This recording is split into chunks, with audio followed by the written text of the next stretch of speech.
Tiaty Member of Parliament Asman Kamama to step aside as the chairperson of the Parliamentary Committee on Security. Moi says this will ensure Kamama does not compromise the ongoing security operation to flush out bandits in Baringo County. Speaking in Baratabwa, Baringo North, Senator Moi said that the 100 million Kenya shillings set aside by the national government to compensate victims of cattle rustling was not enough to cater for the losses incurred by the locals. He hit out at the government for being adamant in arresting the culprits who caused mayhem in the region. His sentiments were echoed by Barwesa Ward Representative Joseph Makilap. His duties, even his duties of oversight, and I concur with them that he should step aside.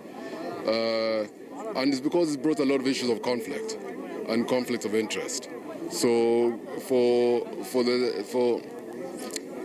for justice to be seen to be done, and even for his own sake, I think he should set a step aside, peace prevails, so that it can be shown whether he's part of it, part of the problem or part of the solution. Hii ni serikali gani anakuja kuambia sisi hapa kama walishika jana Samburu, walishika MP ya Samburu anaitwa Lubrigel.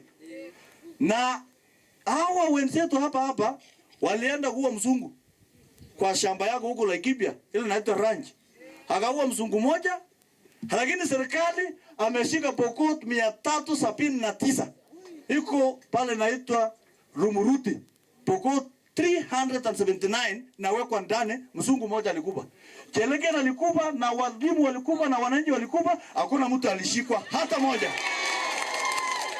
As leaders, we want to leave the security services to go ahead with their job in hunting down the criminals who are perpetuating insecurity in this country.